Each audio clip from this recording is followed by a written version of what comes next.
নমস্কার, তনু কিচেনে সকলকে স্বাগত। আজকের রেসিপি তৈরি করছি কচুর শাক। দেখুন কচুর শাকটা আমি কিভাবে রেডি করব। এখানে আমি 2 মুঠ কচুর শাক নিয়েছিলাম আর কচুর শাকটাকে এরকম ছোট ছোট সাইজ করে কেটে নিয়ে পরিষ্কার করে ধুয়ে নিয়েছি। দেখুন এটা কিভাবে রেডি করব। আর এখানে গ্যাসটা অন করে একটা কড়াই বসিয়ে দিয়েছি আর কড়াইটাকে ভালো করে হিট করে নিয়েছি। এবার দিয়ে দিচ্ছি সরষের তেল। 2 থেকে 3 চামচ সরষের তেলটা ব্যবহার করলাম। দিয়ে দিয়েছি 2 থেকে 3টা শুকনো লঙ্কা। শুকনো লঙ্কাটা দেওয়ার পর ভালো করে এভাবে করে একটু নেড়েচেড়ে নিয়ে ভেজে নিচ্ছি। এবার দিয়ে দিচ্ছি 1/2 চামচ কালো জিরা। কালো জিরেটা দেওয়ার পর ভালো করে আবারও ভেজে নিচ্ছি। কালো জিরেটা ভাজা হয়ে গেছে। এবার দিয়ে দিচ্ছি এখানে রসুনের কোয়া।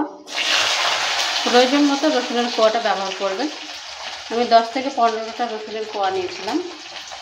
আর দেওয়ার পর ভালো করে নেড়েচেড়ে নিয়ে ভেজে নিতে হবে।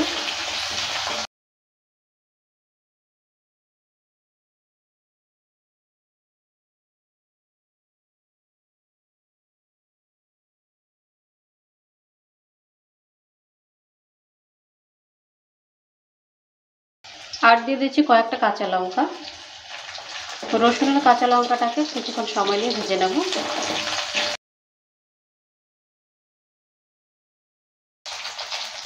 এখানে বেশি কিছু উপকরণ দেওয়ার প্রয়োজন নেই, এই কয়েকটা উপকরণ দিয়েই কিন্তু খেতে খুবই টেস্ট হয়। রসুন আর কাঁচা লঙ্কাটা ভালো করে ভেজে নিয়েছে। এবার দিয়ে দিচ্ছি এখানে কেটে রাখা কচুর শাক।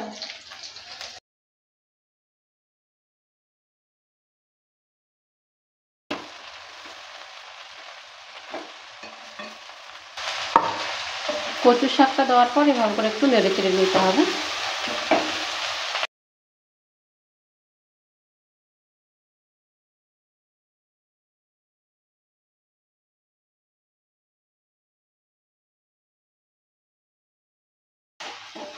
কচু শাকটা দেওয়ার পর ভালো করে উল্টে পাল্টে এভাবে করে মিক্স করে নিচ্ছে।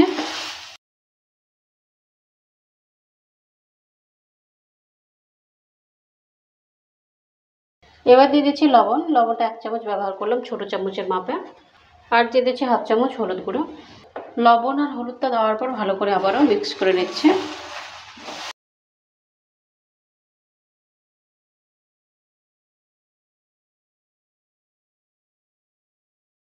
আর একটা ঢাকনা দিয়ে ঢেকে দিচ্ছি 2 থেকে 3 মিনিটের জন্য লো মিডিয়াম আছে। 2-3 মিনিট হয়ে গেছে, ঢাকনাটা এবার তুলে নিচ্ছি। ঢাকনাটা তুলে নেওয়ার পর আবারও ভালো করে নেড়েচেড়ে নিচ্ছি।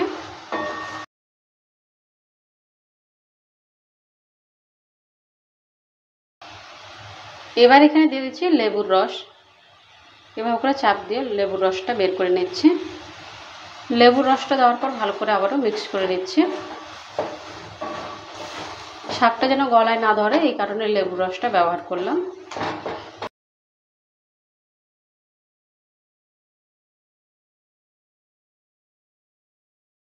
এক চামচ দিয়ে দিচ্ছি আবারও তেল।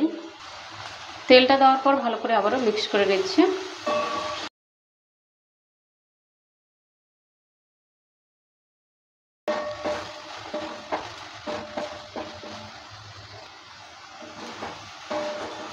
কচুর শাকের রেসিপিটা রেডি হয়ে গেছে। এবার গ্যাসটা অফ করে নামিয়ে নিচ্ছি। কচু শাকের রেসিপিটা রেডি হয়ে গেছে। আপনাদের এই রেসিপিটা কেমন লেগেছে? ভালো লাগলে অবশ্যই কমেন্ট করবেন। ভালো থাকুন, সুস্থ থাকুন আর চ্যানেলটাকে অবশ্যই সাবস্ক্রাইব করে দেবেন নিত্য নতুন রেসিপি পাওয়ার জন্য। বাই ফ্রেন্ড, নেক্সট ভিডিও আবার দেখা হবে।